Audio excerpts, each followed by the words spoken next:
Hey guys, in today's video I'll be continuing my testimonial. I left off talking about the significance of fatherhood in the last video, and here I'll be sharing with you my first experiences of Christianity, some of the challenges that I faced in 2005, and my first possible experience of a vision. Stay tuned.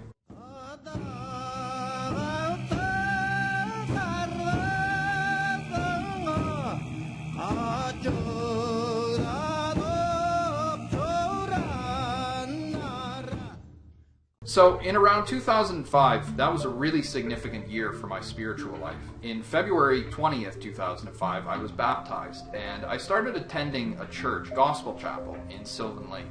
It was a Pentecostal church, and I wanted to go there because I'd heard that people were describing themselves as speaking in tongues and prophesying, and there was people claiming that they'd been healed, and I was really impressed with this testimony, so I wanted to go and check it out for myself. I wanted to see if these things were real. So I started going, and I was really at first taken back by the experience of worship.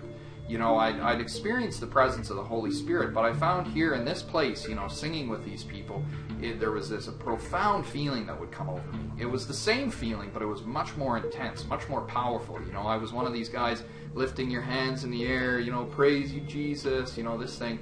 I was really impressed with how profoundly powerful the emotional experience was. I'd been to concerts before, many concerts, but there was nothing to compare this to. It was really something. I felt sometimes as if I'd lost control of my body. I wanted to just fall over. There were intense feelings of love, intense feelings of euphoria, and I really enjoyed this experience. And it was convincing for me that there really was something to this. And what I also found interesting is I was experimenting and working with this feeling. And I almost noticed as if, and I hesitate to say this, but it almost seemed as if this feeling had a kind of intelligence. Because when I would pray, if I prayed certain things or I prayed in certain ways, it was almost as if this feeling would respond. It wouldn't respond with words, obviously, but with sensations in the body. It was almost as if I was communicating with this feeling. I would pray for something, and I would say, Lord, is this your will? Is this what you want for me? And then the feeling would get very strong. And if I said, Lord, do you want me to go this way instead? The feeling would get weak. Or, there were all kinds of experiences where this feeling would seem to respond or react based on how I was praying or what I was praying about, which was really impressive. I didn't deny, even at that point, that this could be just a trick of my brain, something that my own mind was doing, but certainly I was taken back by this, and I thought, wow, this is really something. And I found that it was indicative of something maybe more, and I wasn't completely convinced at this point.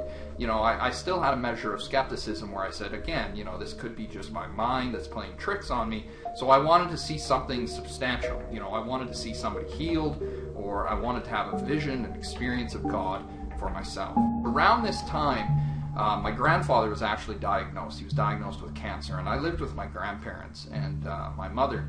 And, this was a really troubling experience. I remember, seeing as, his body just basically wasted away. And I had this profound epiphany. My grandfather, he was laying in bed there, and I remember sitting at the end of his bed and thinking to myself, the only thing that separates me from him is time. That one day I am going to be in this condition, that I am going to die. And when I do, no idea or no religion is going to be any comfort to me unless I know absolutely beyond a shadow of a doubt that what I believe in is true. And I made a commitment there and then, that day, to pursue truth relentlessly, and I promised myself that no matter how attached I became to a certain view or to a certain set of ideas, that I would never allow that attachment to stand between me and the pursuit of truth, the pursuit of realization. I thought to myself, what if I die and I find out that the Muslims were right, or maybe the Hindus were right? I mean, who knows?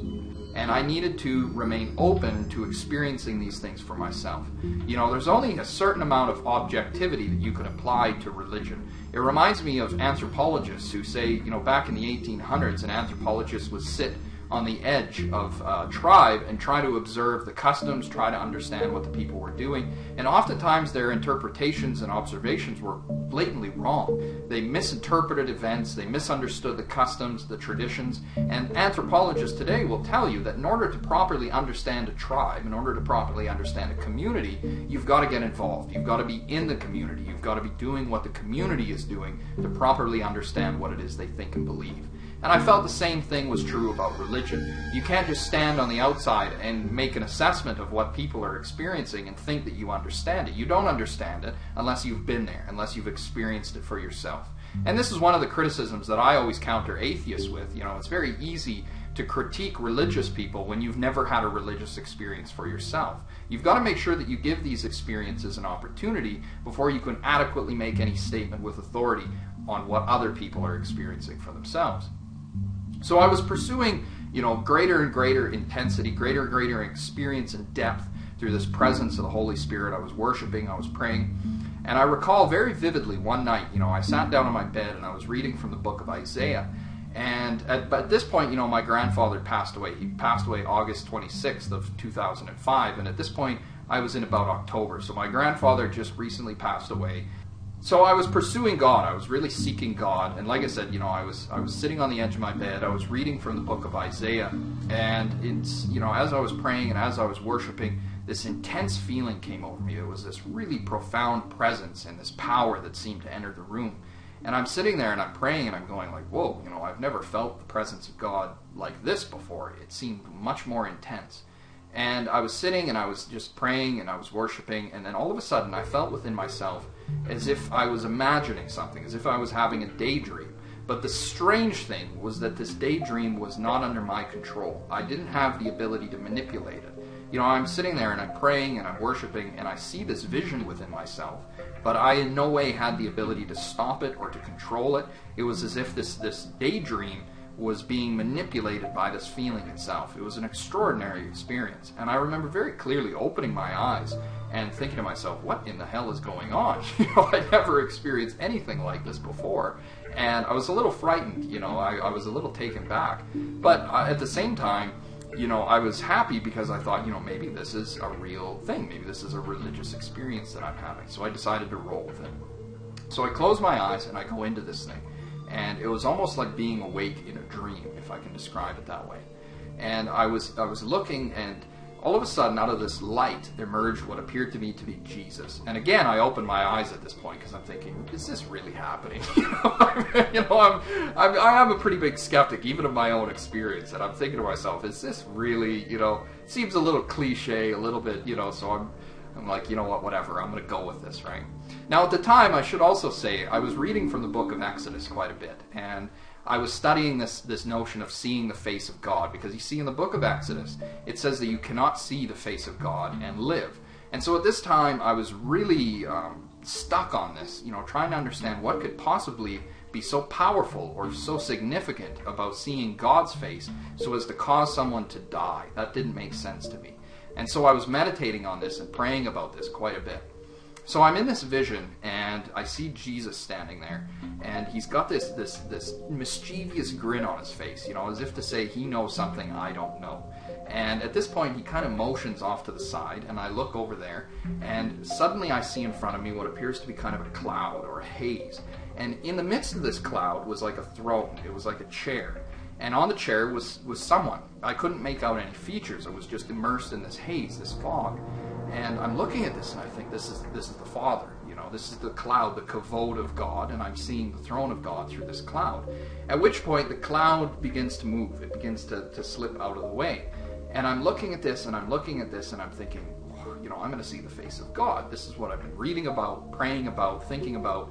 I'm going to have this experience. So I'm looking, and, you know, I'm in the midst of this thing, and I'm looking at this, and I'm really intent. And this cloud begins moving, and I make out the shape of the face. Now, what I expected to see was like an old man with a beard, right? This is always what we see God represented as. So this is what I was expecting to see.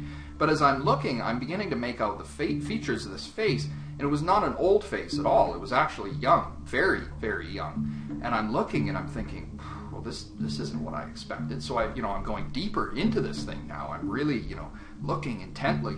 At which point, you know, I see the features of the face begin to emerge from behind the cloud. And then my blood runs cold, and I was immediately taken aback because I recognized the face. It was my own. It was my own face staring back at me through this cloud.